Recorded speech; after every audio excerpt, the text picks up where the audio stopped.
사랑하는 형제자매 여러분, 오늘 우리는 어쩌면 우리 시대의 그리스도인들에게 가장 무겁고도 외면할 수 없는 주제에 대해 이야기 나누려 합니다. 이 주제는 특별한 소개가 필요 없을 정도로 우리 삶 깊숙이 들어와 있습니다. 바로 동성애에 관한 성경적 관점입니다.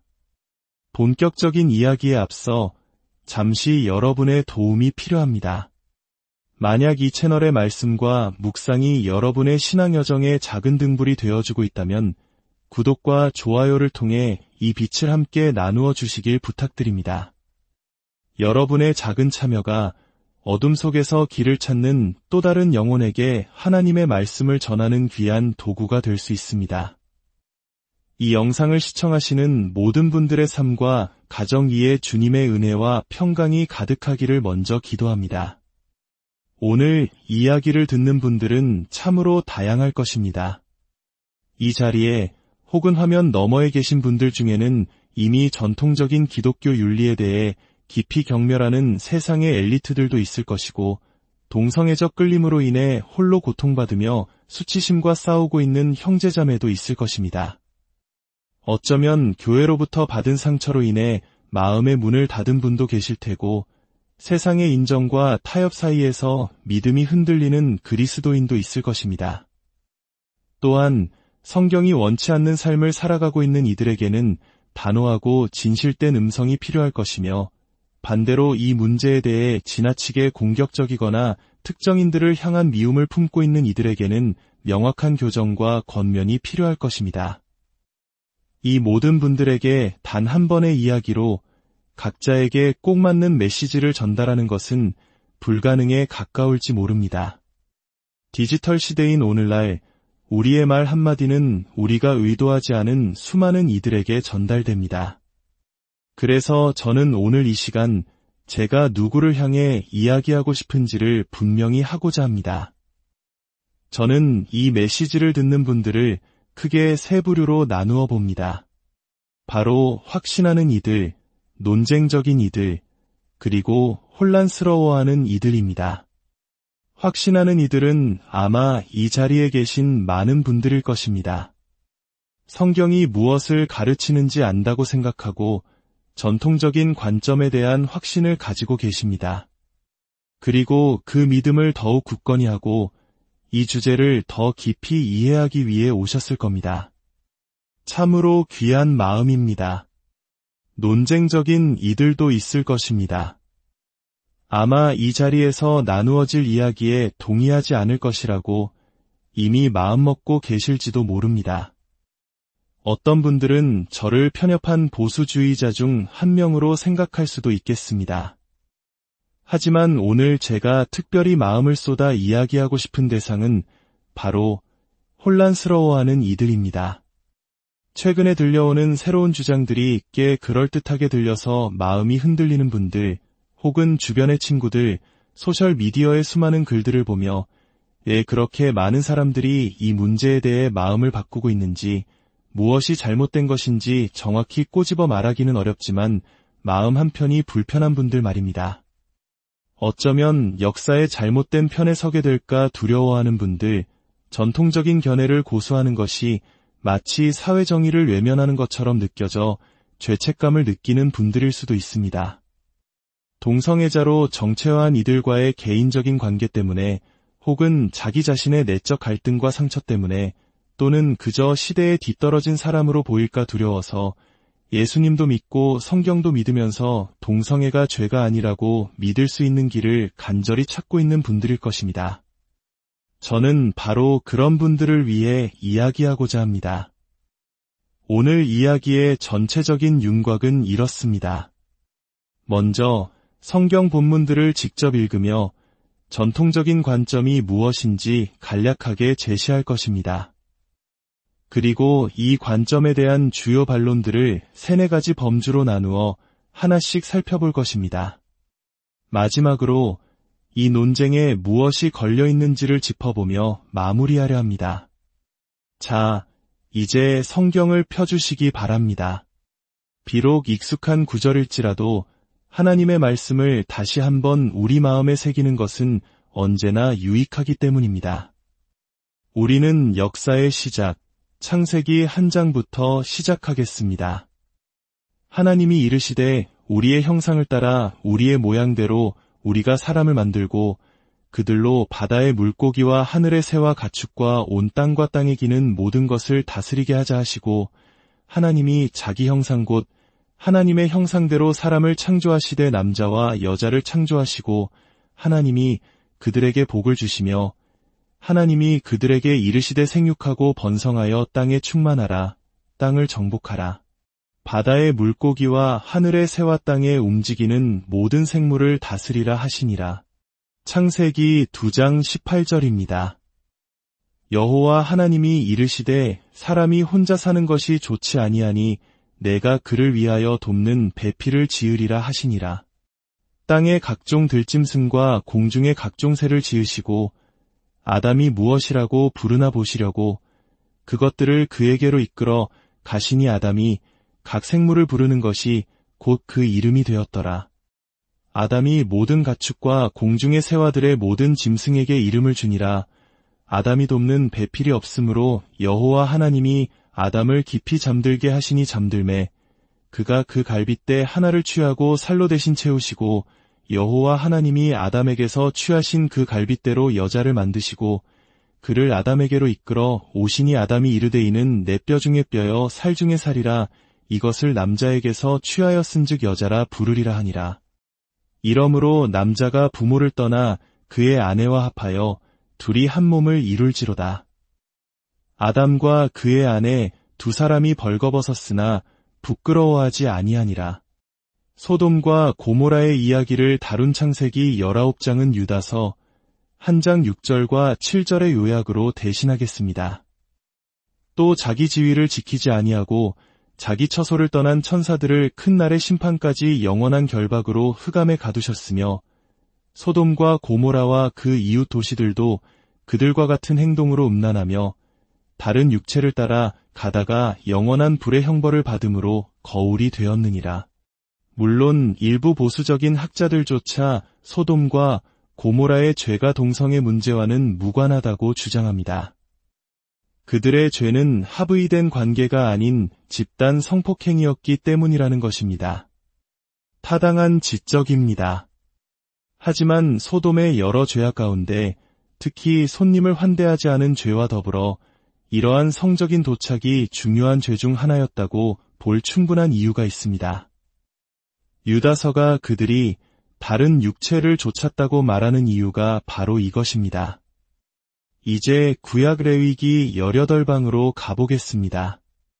22절입니다. 너는 여자와 동침함같이 남자와 동침하지 말라 이는 가증한 일이니라. 이 말씀은 레위기 20장 13절에서도 반복됩니다. 그리고 신약에서 가장 중요하고 확장된 본문인 로마서 1장으로 넘어가겠습니다. 사도 바울은 18절부터 하나님의 진노가 하늘로부터 나타난다고 말합니다. 21절부터 보겠습니다. 하나님을 알되 하나님을 영화롭게도 아니하며 감사하지도 아니하고 오히려 그 생각이 허망하여지며 미련한 마음이 어두워졌나니 스스로 지혜 있다 하나 어리석게 되어 썩어지지 아니하는 하나님의 영광을 썩어질 사람과 새와 짐승과 기어다니는 동물 모양의 우상으로 바꾸었느니라. 여기서 우리는 바꿈의 연속을 봅니다. 첫 번째는 하나님의 영광을 우상과 바꾼 것입니다. 이어서 두 번째 바꿈이 나옵니다. 25절입니다. 이는 그들이 하나님의 진리를 거짓 것으로 바꾸어 피조물을 조물주보다 더 경배하고 섬김이라. 그리고 26절에서 우리는 또 다른 바꿈을 봅니다. 이 때문에 하나님께서 그들을 부끄러운 욕심에 내버려 두셨으니 곧 그들의 여자들도 순리대로 쓸 것을 바꾸어 영리로 쓰며 그와 같이 남자들도 순리대로 여자 쓰기를 버리고 서로 향하여 음욕이 불일듯 하매 남자가 남자와 더불어 부끄러운 일을 행하여 그들의 그릇됨에 상당한 보응을 그들 자신에 받았느니라. 고린도전서 6장 9절에서 11절입니다. 불의한 자가 하나님의 나라를 유업으로 받지 못할 줄을 알지 못하느냐. 미혹을 받지 말라. 음행하는 자나 우상 숭배하는 자나 간음하는 자나 탐색하는 자나 남색하는 자나 도적이나 탐욕을 부리는 자나 술 취하는 자나 모욕하는 자나 속여 빼앗는 자들은 하나님의 나라를 유업으로 받지 못하리라. 너희 중에 이와 같은 자들이 있더니 주 예수 그리스도의 이름과 우리 하나님의 성령 안에서 시듬과 거룩함과 의롭다 하심을 받았느니라. 마지막으로 디모데전서 1장 9절과 10절입니다. 알 것은 율법은 옳은 사람을 위하여 세운 것이 아니요 오직 불법한 자와 복종하지 아니하는 자와 경건하지 아니한 자와 죄인과 거룩하지 아니한 자와 망령된 자와 아버지를 죽이는 자와 어머니를 죽이는 자와 살인하는 자며 음행하는 자며 남색하는 자며 인신매매를 하는 자며 거짓말하는 자며 거짓 맹세하는 자와 기타 바른 교훈을 거스르는 자를 위함이니. 이 구절들을 통해 우리는 성경이 인간의 성에 대해 가르치는 바를 세 가지 단어로 요약할 수 있습니다. 바로 창조, 상호보완성, 그리고 일관성입니다. 첫째, 창조입니다. 창세기에서 보았듯이 하나님께서는 남자와 여자가 함께하도록 하는 신성한 설계를 가지고 계셨습니다. 남자의 갈빗대에서 나온 여자가 그에게 꼭 맞는 돕는 배필이 되는 것, 이것이 창조의 질서입니다. 로마서 1장에서 바울이 성에 대한 논증을 펼칠 때 창세기 1, 2장의 창조 기사를 계속해서 암시하는 이유도 여기에 있습니다. 그는 성윤리가 지나가는 문화적 이해가 아니라 창조 질서 그 자체에 뿌리박고 있음을 분명히 합니다. 둘째, 상호 보완성입니다. 여자는 남자에게서 나왔고 둘이 합하여 한 몸을 이룰 때 단순한 결합이 아닌 일종의 재결합을 이룹니다. 이것은 서로를 완전하게 만드는 반쪽이라는 낭만적인 이야기가 아닙니다. 창세기 2장 18절에 돕는 배필이라는 표현은 기능적인 적합성을 말합니다. 즉, 하나님은 남자와 비슷하면서도 동시에 다른 존재를 만드셨습니다. 왜냐하면 생육하고 번성하라는 창조명령을 수행하기 위해서는 남자와 다른 존재가 필요했기 때문입니다. 말라기 2장 15절은 하나님이 남자와 여자를 하나 되게 하신 이유가 경건한 자손을 얻기 위함이라고 명확히 밝힙니다. 셋째, 일관성입니다. 우리가 살펴본 모든 구절은 한결같이 동일한 메시지를 전합니다. 성경을 수정주의적 관점에서 해석하는 학자들조차도 성경이 동성 간의 성행위에 대해 일관되게 부정적이라는 사실을 인정합니다. 네덜란드의 동성애자 학자인 핀 프롱크는 이렇게 말했습니다. 성경에서 동성애적 관계가 언급될 때마다 그것은 정죄된다. 거부는 이미 정해진 결론이다. 성경에서 동성애를 긍정하는 어떠한 논증도 찾아볼 수 없습니다. 이제 이러한 전통적 관점에 대한 주요 반론들을 살펴보겠습니다. 크게 4가지 범주로 나누어 보겠습니다. 그렇게 많이 나오지도 않는다. 오늘날과는 다르다. 그렇게 심각한 문제가 아니다. 불공평하다는 주장입니다.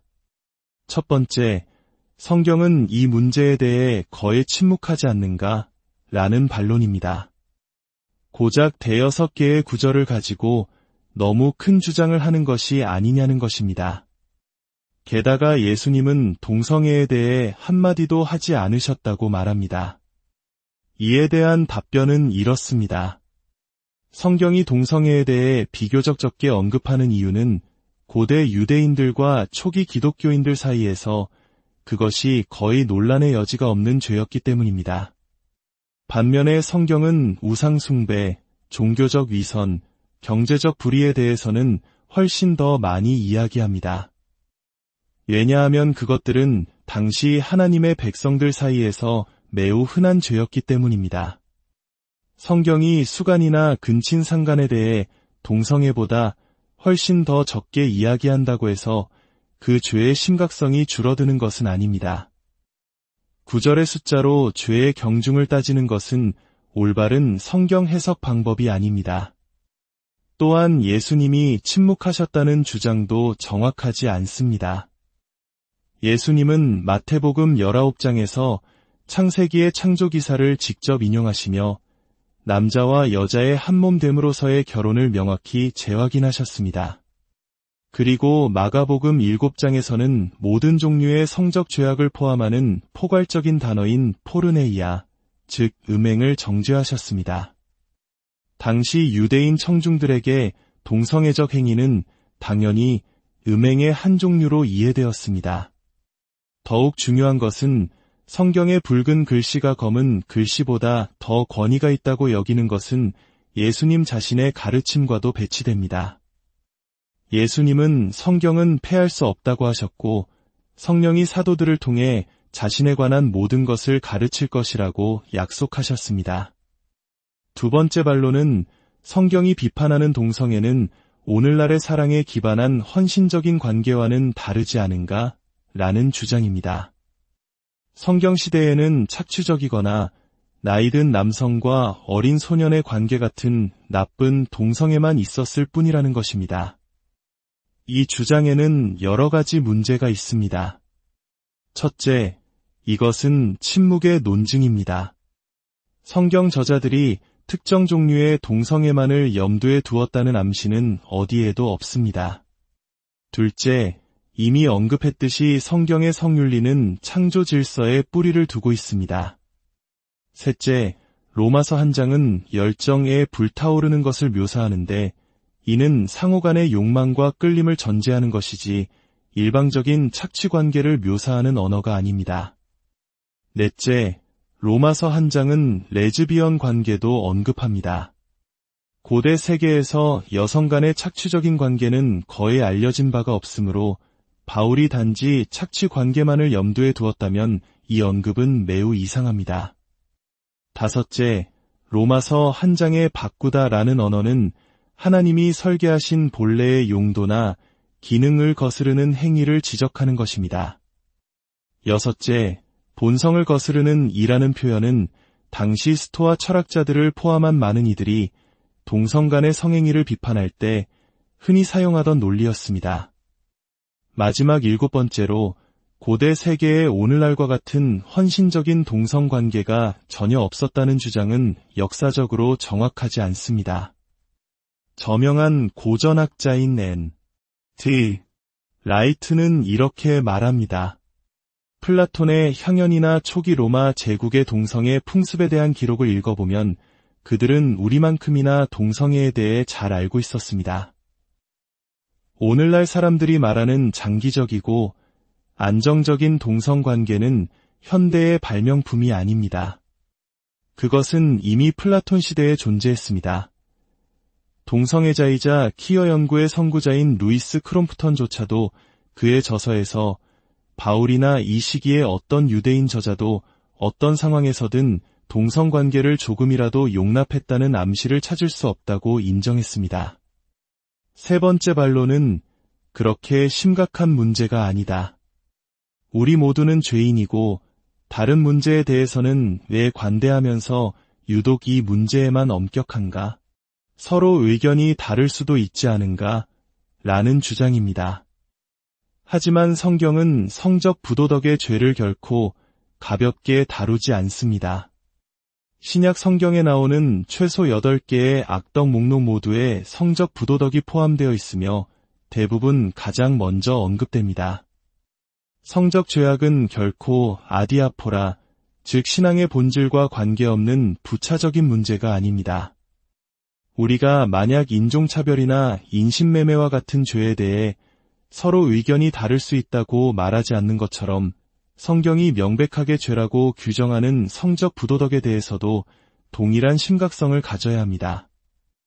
예수님께서는 두아디라 교회에 보내는 편지에서 그들의 죄가 완고함이 아니라 이세벨의 음행을 용납한 것에 있다고 책망하셨습니다. 물론 교회 안의 위선, 특히 이혼 문제에 대한 우리의 실패를 정직하게 돌아보아야 합니다.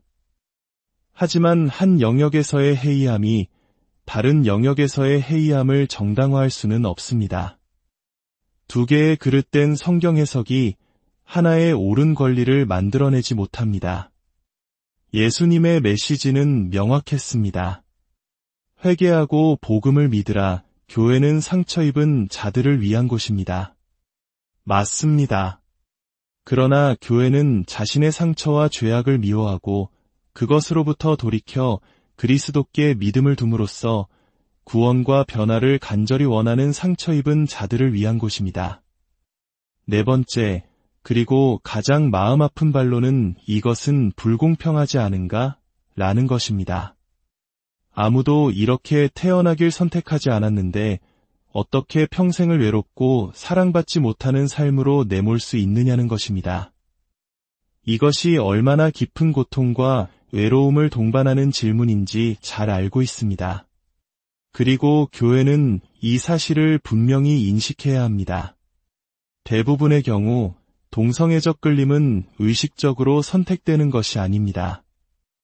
그러나 어떤 욕망이 우리 의지와 상관없이 찾아온다고 해서 그 욕망에 따라 행동하는 것이 정당화되지는 않습니다. 어떤 사람들은 선천적으로 폭력적인 기질을 가질 수 있고 어떤 사람들은 탐욕에 더 취약할 수 있습니다. 그러나 우리는 그것을 죄의 행동에 대한 변명으로 삼지 않습니다. 또한 이러한 논리는 결혼 안에서의 성적 자유를 과대평가합니다. 가장 행복한 가정이라 할지라도 결혼이 모든 성적 욕망에 충분한 배출구가 되지는 못합니다. 모든 그리스도인에게 성적 욕망과 유혹에 저항하는 것은 제자도의 일부입니다. 만약 동성애적 끌림을 가진 이에게 순결을 요구하는 것이 너무 가혹하다면 자신의 의지와 상관없이 평생 독신으로 살아가야 하는 이성애자에게 순결을 요구하는 것 또한 가혹할 것입니다. 이것은 동성애적 끌림을 가진 형제자매들이 짊어진 짐을 가볍게 여기려는 것이 결코 아닙니다. 오히려 우리 교회가 핵가족을 우상화하고 독신인 지체들을 소외시켜온 죄를 회개해야 함을 의미합니다. 교회는 독신인 모든 이들이 외로움과 절망에 빠지지 않도록 예수님과 바울이 보여준 독신의 은사와 가능성을 높이고 진정한 영적 가족 공동체가 되어주어야 합니다. 우리가 느끼는 감정이 우리의 신학을 결정해서는 안 됩니다. 우리를 더 멋지게 보이게 할 신학을 만들어서도 안 됩니다. 수많은 똑똑한 사람들이 의견을 달리한다는 이유로 지적인 책임을 포기해서도 안 됩니다. 우리는 성경을 닫아두어서는 안 됩니다. 우리는 성경 앞에 우리 자신을 복종시켜야 합니다. 결론적으로 이 논쟁에는 무엇이 걸려 있을까요? 많은 것이 있지만 두 가지만 말씀드리겠습니다. 첫째, 성경의 권위가 걸려 있습니다. 동성애적 행위를 지지하는 저명한 신약학자 루크 티모시 존스는 정직하게 이렇게 말했습니다. 우리가 동성결혼이 거룩하고 선할 수 있다고 선언할 때 우리는 사실상 성경의 명백한 명령들을 거부하고 그 대신 다른 권위에 호소한다는 점을 분명히 밝히는 것이 중요합니다. 그 다른 권위는 무엇일까요? 그는 우리 자신의 경험과 수천 명의 다른 사람들이 증언한 경험의 무게라고 말합니다. 자신의 경험을 성경보다 우위에 두는 것, 이것이 바로 신학적 자유주의의 정의입니다. 복음주의적 유산을 가진 교회라 할지라도 동성애적 행위를 인정하는 자리에 이르게 된다면 그것은 더 이상 복음주의적 근거가 아닌 자유주의적 근거 위에서만 가능한 일입니다. 둘째, 성경 전체에 거대한 이야기가 걸려 있습니다. 우리가 전해야 할 이야기는 이것입니다. 거룩하신 하나님께서 자신의 거룩한 아들을 보내시어 거룩하지 않은 백성을 위한 대속의 제물로 죽게 하셨다. 그리하여 성령의 능력으로 그들이 거룩한 삶을 살고 새하늘과 새 땅이라는 거룩한 곳에서 하나님을 영원히 즐거워하게 하셨다는 이야기입니다. 이야기야말로 우리가 들어야 할 최고의 좋은 소식입니다. 예수님은 죄인을 구원하십니다. 비겁한 자와 심술궂은 자, 사랑 없는 자와 불법한 자, 무례한 자와 무모한 자, 간음하는 자와 우상 숭배하는 자, 성적으로 교만한 자와 성적으로 불결한 자 모두를 구원하십니다. 오직 예수님만이 우리를 거듭나게 하실 수 있습니다. 오직 예수님을 통해서만 우리는 새로운 피조물이 될 수 있습니다. 오직 예수님과 함께할 때 모든 것이 새로워질 수 있습니다. 그리고 오직 예수님의 말씀에, 그분의 영이 영감하신 이 책의 말씀에 귀 기울일 때 우리는 때로 가장 좋은 것, 가장 새로운 것, 가장 영적인 것이 실은 오래된 길을 고수할 때 발견된다는 것을 깨닫게 될 것입니다. 하늘에 계신 우리 아버지, 오늘 이 무거운 주제 앞에서 우리의 마음을 겸손하게 하여 주시옵소서. 진리를 분별할 지혜를 주시고 그 진리를 사랑으로 말할 용기를 주시옵소서. 이 문제로 인해 고통받고 씨름하는 모든 영혼들을 주님 손에 올려드립니다. 그들의 외로움을 위로하여 주시고 교회가 그들에게 따뜻한 피난처와 진정한 가족이 되어줄 수 있도록 우리를 사용하여 주시옵소서. 무엇보다 우리 각자가 자신의 죄와 연약함을 정직하게 고백하며 오직 십자가의 은혜만을 붙들게 하옵소서. 우리를 죄에서 구원하시고 새로운 피조물로 빚어가시는 주 예수 그리스도의 이름으로 기도합니다.